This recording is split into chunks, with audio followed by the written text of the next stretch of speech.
É sério? Vai custar isso mesmo? Fala o que você tiver na sua cabeça, o react tem que ser espontâneo. Olha, eu estou aqui contra a minha vontade, porque os meus amigos me puseram para reagir a um vídeo que eu não sei qual é, mas eu estou aqui para reagir com vocês. Vamos ver. Eu não sei qual é, vocês também não sabem, vamos ver. Só que, de maneira muito engenhosa, Constantino disse que Jesus apareceu para ele no sol e que Jesus é o próprio Mitras e que ele veio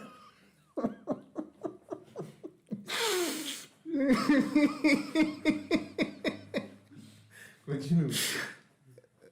no sol. Vai de novo uma palavrazinha difícil. Ele viu uma frase em latim que dizia assim: in hoc signo vinces, traduzindo, sobre esse símbolo vencerás. E ele viu uma cruz no sol.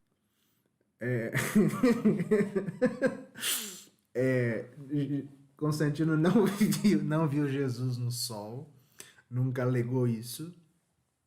Ele viu o sinal da cruz. Aliás, não, ele não viu o sinal da cruz. Ele viu o cristograma no céu.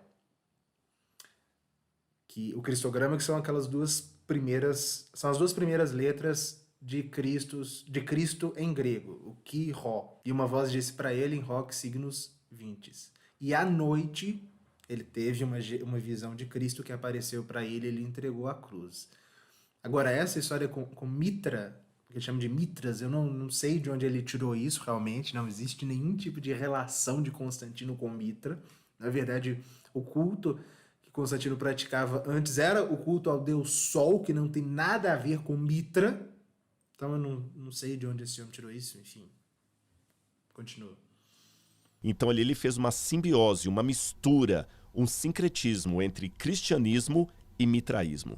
Ele deu liberdade de culto aos cristãos. Olha, essa é nova, porque eles dizem, né, que Constantino teria paganizado o cristianismo com as religiões tradicionais romanas, com a religião tradicional romana. Agora, com o mitraísmo, para quem não sabe, é uma religião de origem oriental, dentre uma das várias que invadiu o Império Romano a partir do século III, se não me engano, com o maniqueísmo e outros, e que no século IV, de fato, fez muitos prosélitos no Império Romano, o mitraísmo.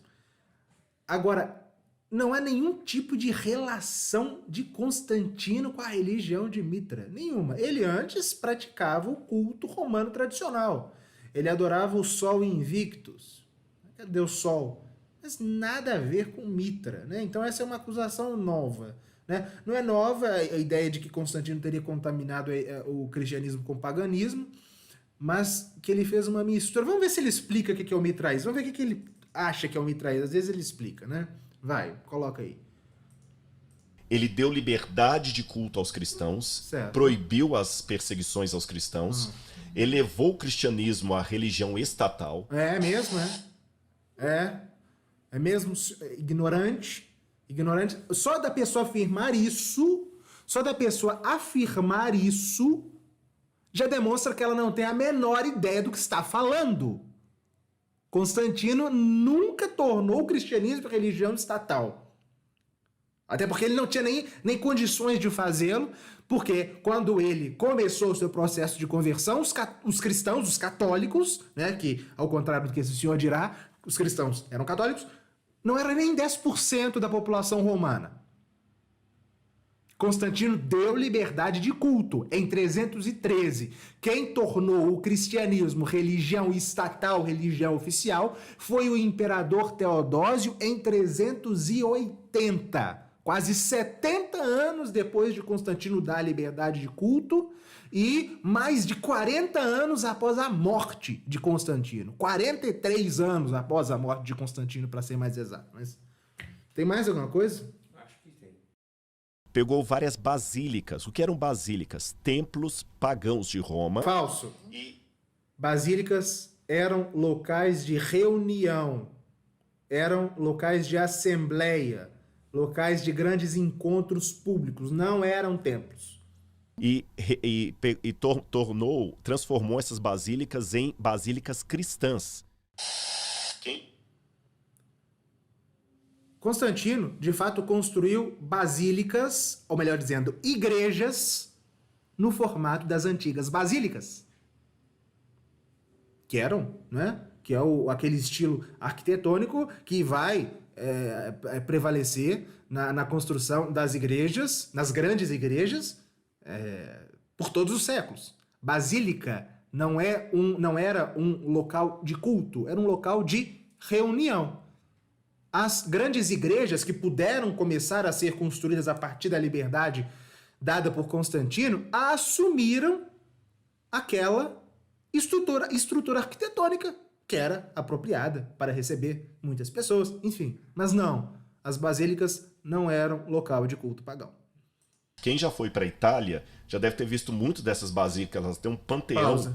Deve sofrer na Itália, né? É uma tristeza uma pessoa dessa aí na Itália, né? Um país daquele que eu tenho, em Roma, por exemplo, eu tenho uma igreja uma igreja católica a cada quarteirão, 2, 3, 4 por quarteirão, né? Deve sofrer realmente, deve se sentir no inferno ali, né? Mas não